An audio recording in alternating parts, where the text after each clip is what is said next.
Ladies and gentlemen, hello and welcome along to another one of our behind the scenes specials. This time we are out with Kramp UK, based in Biggleswade. So we're here not only to get a good look around the part specialist warehouse and see what's involved in there, but we're also going to find out how it actually places, picks, distributes, packs and tracks its orders as well. So we're going to get stuck into that. But for now, what we're going to do, we are now in the capable hands of Mr. Martin Hall, who is going to take us on a little tour of Kramp UK. Come this way, come on Martin.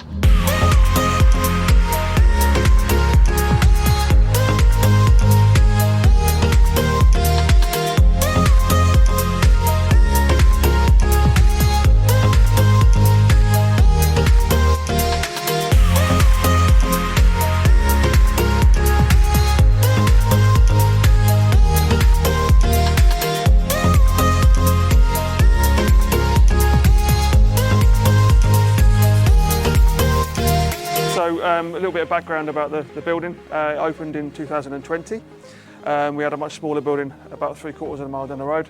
Obviously our business outgrew that, so we came here right in the middle of lockdown, which was interesting. I bet. But we did it. We worked all the way through lockdown. We were classed as key workers. So this is 153,000 square feet of warehouse, which is a sort of a medium to large warehouse. Yeah. So we sell, we've got 80,000 different products on site. For anything from small parts to clothing to toys to dangerous goods, you name it, we pretty much sell it. If a farmer wants it, we've pretty much got it here. Down there, that's our, I could call that our ugly area. So these three, it's not because of ugly people working here. These three aisles here, RM, RN, RP and RR. They're all for our stock that we can't fit in a box, basically. Right. Just things like awkward items. Awkward shape items. So things like your PTO shafts or your forks. That's picked in a specific by a specified picker and taken to a specific area to be packed. They have to be packed differently, obviously with bubble wrap and things like that. So. But like, as you walk around, you just keep seeing stuff. It's like, because I never realised the breadth of your product offering. I pretty much sell everything that they need, that a farmer would need, we sell it. Right. Just walking back here, you get the sense of scale. It is. It is quite. Like if you swing around that way, Chris, you just see the size of it. And this is just one end of it. Yeah, but the interesting stuff's down the end. We haven't seen the interesting stuff yet. We'll get into that bit. So anything, and all the ugly stuff, all the stuff is picked in the ugly area. That comes here, all your PTOs and things like that. These guys, again, have been trained how to do that properly. Right, so that's another specialist sort of picking and packing process. Yeah, all been trained how to do it properly. So this area here is our inbound area. So the guys from inbound, they come in at 5 o'clock in the morning. They work till 1. So they take all the stuff in from the suppliers, they put it on the system and then basically put it onto the shelves. Yeah. Our outbound guys come in between 1 and they finish at 10 and basically take everything back off the shelves again and send it to customers. Because we're a 24-hour delivery service. So our customer can order up till sort of 6 o'clock and we promise to get most of the stock, not all of it, depending on what it is, out the door by 10 o'clock and to their doorstep by the next day. It's a fair old logistics process, isn't it? It is, there's a lot to it. Yeah. And with this inbound and the outbound system, is that sort of trying not to get them to clash kind of thing? You know, you have your inbound in the morning and your absolutely, outbound it just works well that way. Yeah. And how much inbound would you be getting all this every single day? Yeah. So this has come in at the end of shift, so they're not able to get it onto the shelving. So when they come in first thing in the morning, this is the stuff they'll put straight away onto. So how many sort of trucks? That's a good question. I can't really answer that one. I don't know. It does depend. It does depend on the day. On a Monday is usually our busiest. So it can be anything up to 10, 15 trucks a day. 10, 15 Arctics? Yeah, not Arctics, but varying sides of things. Yeah. Right. And whereabouts are they coming from? Because I would imagine you've got parts all over the world coming in from everywhere, haven't you? So I know we've got suppliers from China and India that bring stuff in. But I think a lot of our stuff comes in from our warehouse in Holland. Right, so you'll have a central warehouse in Holland and it'll split off from there. Yeah, right. So a lot of this stuff here is the stuff from Holland. Right. That's coming. And if it's not in here, how quickly can you sort of get it from? 2 days. 2 days? Yeah, so I can get it here by 2 days. So Right. it's a pretty fast turnaround. Yeah. 48 hours. Yeah. A little bit about the racking. So this racking only holds about 25% of our stock. Right. Yeah, So this, surprisingly. what looks massive is only 25%. It's only 25%. So this is anything that's too big to go into our small parts area. Yeah. And it has to be packed by hand.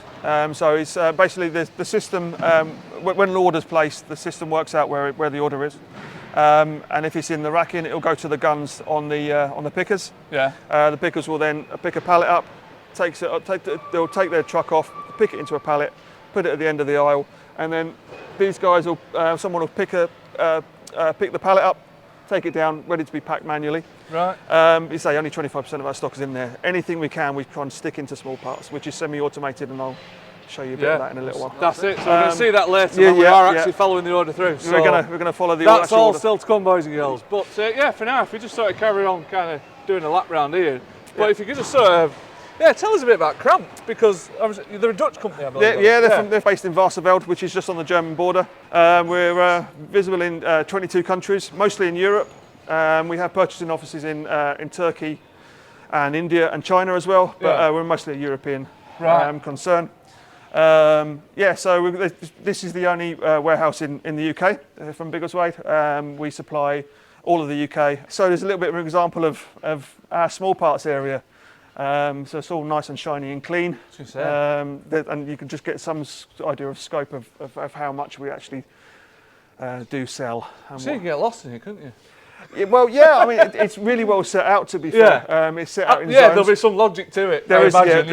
So we've got, this is in B zone, A zone's over there, then we've got 3 levels. So we've got A and B zone, then we've got C and D zone, then we've got E and F zone. So it kind of makes sense if you know the alphabet. A little bit. As long as you know the alphabet, you'll be all right. You know, as long as you know 6 letters, you're fine. You're going to be okay. You're going to be fine. We know 1 or 2 that might struggle with that. But anyway, I mean, looking around, so what we've seen so far, there's a lot of manual, replenishing the shelves. There's a lot of manual taking stock off. Yeah. Why is it sort of mostly manual? Usually because of mostly because of the stock we sell. Yeah. Because we have such a variety of stock. We have everything from very small bolts to massive PTO shafts. Well, that's it, because it'd be hard to accommodate an automated machine that would manage that. And a customer can order 1 of those. Yeah. Or can order 150 of those. From one of those to a PTO shaft. Yeah. So we have to have, as you say, talking about areas earlier on, we have to have different areas to pick in, because you can't put it all in small parts. If we could, we'd put it all in this area because it's semi-automated, and we'll go on to that in a little bit. Right, cool. In terms of the actual, just going back to the picking again, I assume the pickers, the people that's doing it, they will get a direct sort of message, would they, on some sort of device, or how does it work? So do they go back to a station? So it's based on an Android system. Yeah. So what happens is we follow the box in. The boxes come into here. The system works out what zone the pick is in. So there's an example of one of our pickers there. So what he's doing, he's picking from the BA zone over there, which means the picks are directly behind him.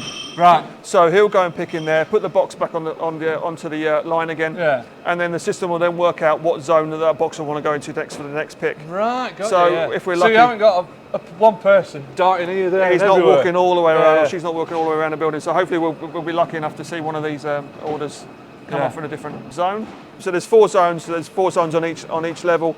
So what that box will do, that'll be picked, and that will just go around the whole system. They go to the next level and the next level until the box is finished, or there's not enough room in the order on the order. And then if it goes over the order, another box will be produced. So there could be 2 or 3 boxes for that order.